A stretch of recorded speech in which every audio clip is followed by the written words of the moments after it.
તો મારી યુટ્યુબ ચેનલમાં આપ સૌનું સ્વાગત છે। હું વર્ષાબેન કટકિયા।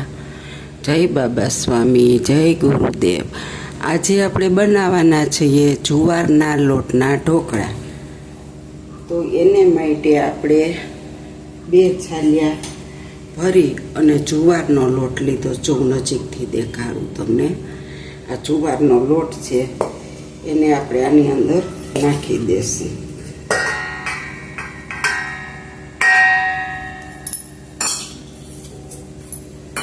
તમે જોઈ શકો છો, આપણે 2 છાલિયા લીધો છે એટલે 3-4 થાળી થશે।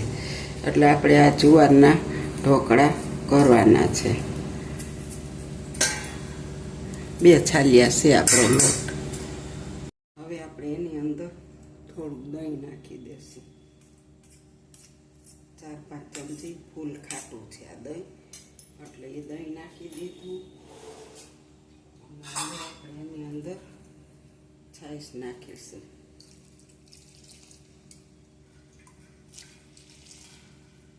અને આ બહુ ખાટી છાશ છે એટલે થોડુંક પછી ઘટશે એટલું પાણી નાખીશું। હવે આપણે એની અંદર થોડુંક નિમક નાખી દઈશું અત્યારે।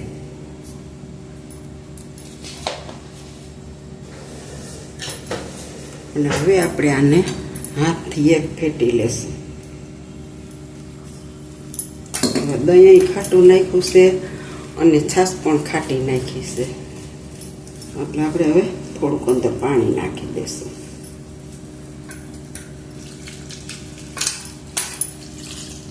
અને ચમચા કરતા ઢોકળાનું બેટર તમે હાથે કૂટો ને એટલે હાથો બહુ મસ્ત આવે। આ એક સિક્રેટ વસ્તુ છે, ચમચા કરતાંય તે તમે હાથેથી ચલાવીને ઘૂંટીને હાથો ગમે એ ઢોકળાનું નાખશો ને એટલે બહુ મસ્ત આવશે। ચમચો નહીં, ચમચાથી એટલો બધો હાથો ન આવે, પણ આનેથી બહુ સરસ આવે।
હાલો, આપણો જો આથો આપણે નાખી દીધો છે અને હવે આપણે આને ઢાંકીને રાખી દેવાનું છે। બેટરવાળા હાથ સાફ કરી હવે આપણે આને ઢાંકી અને રાતભર રાખી દેશું। સવારે આપણે આના ઢોકળા બનાવશું અને આ છે જુવારના લોટના ઢોકળા।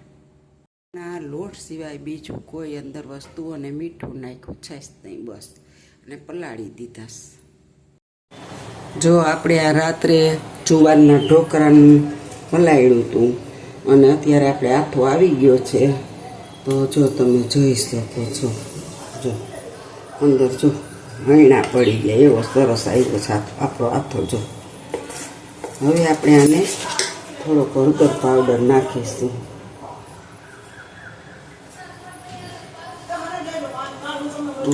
અને થોડીક નાખીશું હિંગ પણ। ઢોકળા છે ને પચવામાં તો સારા, પણ હિંગ નાખીશું, થોડોક ધાણા જેવું પાવડર નાખીશું અને હવે આપણે આને મિક્સ કરી દઈશું।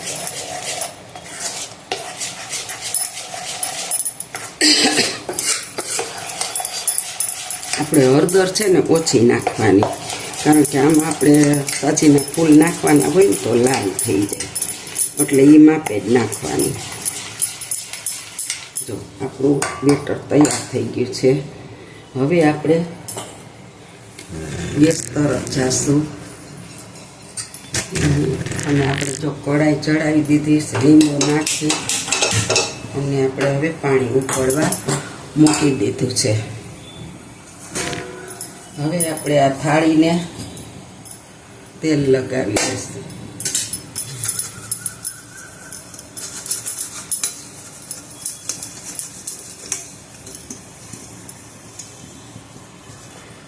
અને માથે રાખી દઈશું.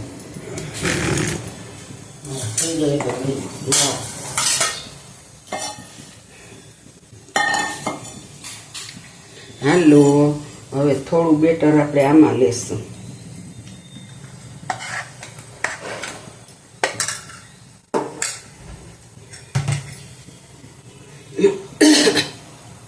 બેટરની અંદર આપણે આટલા સાચીના ફૂલ નાખીશું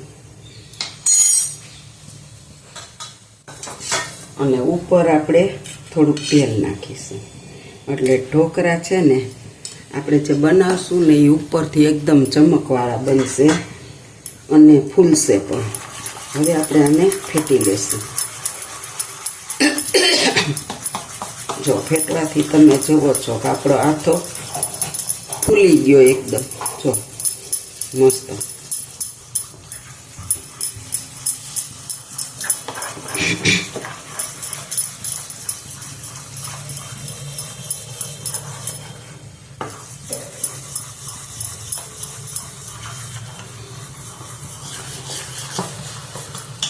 હવે આપણું પાણી છે ને ઉકળવા લાગ્યું હોય છે, આપણે જોઈ લઈએ. જો બહુ ગરમ તો થઈ જ જશે.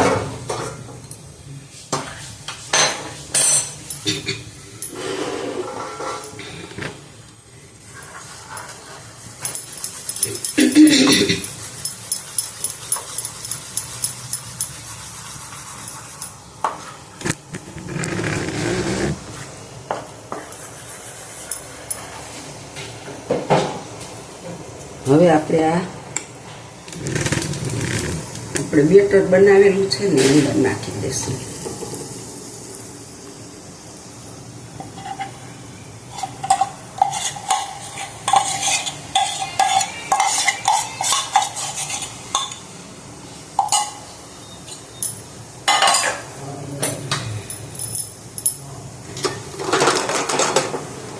આપણે આવી રીતના સરખું કરી લેવાનું.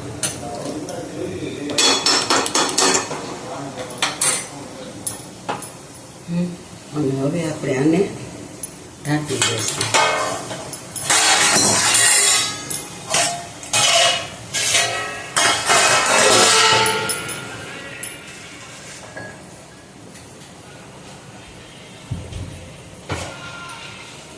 અને એની માથે આપણે વજન મૂકી દઈશું. હવે આપણે થાળી ખોલીને જોશું કે આપણી થાળી કેવી બની છે. વાવ, મસ્ત હો, ફૂલી બળા કરી જુઓ, તમે જોઈ શકો છો. હવે આપણે એની માથે થોડાક તલ છાંટી દઈશું. થોડીક ધાણા ભાજી છાંટી દઈશું. થોડી ચટણી છાંટી દઈશું.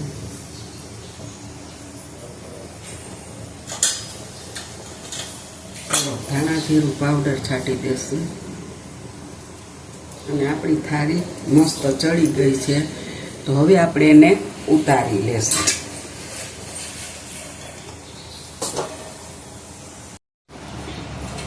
હાલો, જો આપણે બીજી ડીશને ગ્રીસવાળી કરી લીધી છે, તેલવાળી, અને હવે આપણે એમાં પણ બેટર નાખી દેશું.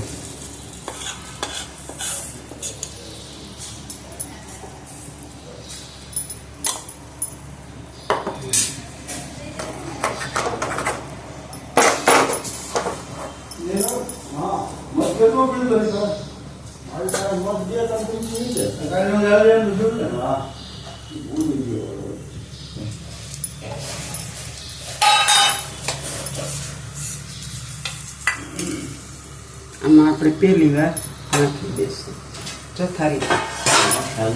હવે આપણે ઢાંકી દઈશું. હવે આપણે બીજી ડીશ જોઈ લઈએ. જો આપણા ઢોકળા મસ્ત બની ગયા છે. હવે માથે થોડી ચટણી છાંટી દઈશું. થોડું ધાણા જીરું છાંટી દઈશું. અને હવે આપણે આ ડીશને ઉતારી લેશું. જો તમે જોઈ શકો છો ચારના ઢોકળા કેટલા મસ્ત બન્યા છે. જોઈ લો. આ આપણી ત્રીજી ડીશ. હવે આપણે આમાં પાછી ચોથી ડીશ મૂકી દઈશું. થોડું પાણી નાખી દઈશું.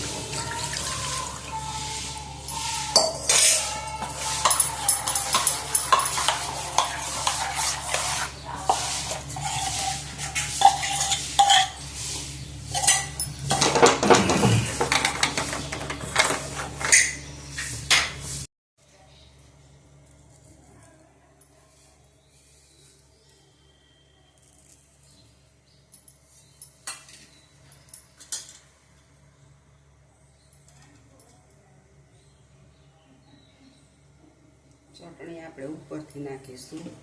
હવે આપણે આને પણ ઢાંકી દઈશું. જો આપણી ઢોકળાની 4 થાળી બની છે, એક મોટી થાળી અને 3 આવી ડીશું, તો તમે જોઈ શકો છો કે કેવા ચારના મસ્ત ઢોકળા બન્યા છે. આખા ઘરનું મોઢું આવી ગયું, છતાંય મેં થોડીક ચટણી છાંટી છે. નકર આની અંદર આદુ લસણ મરચાંની પેસ્ટ નાખી શકો, લસણવાળી ચટણી નાખી શકો, પછી બીજી કોઈ પણ મેથી પલાળે બધું નાખી શકો, પણ મોઢામાં બહુ ખૂંચે એટલે આપણે સિમ્પલ ઢોકળા બનાવ્યા છે અને ચારના બનાવ્યા છે. તમે આની અંદર બધું નાખી શકો, પણ આને વઘારવા કરતાં ગરમ ગરમ લસણવાળી ચટણી અને તેલ બેયની હારે આ ઢોકળા ખાવાથી મસ્ત લાગે છે. અને તમે જોઈ શકો છો, જો અમારા ચારના ઢોકળાની રેસીપી સારી લાગી હોય તો લાઈક કરજો, શેર કરજો, બેલ લાઈક બટન દબાવવાનું ભૂલતા નહીં. આવજો. જય બાબા સ્વામી, જય ગુરુદેવ.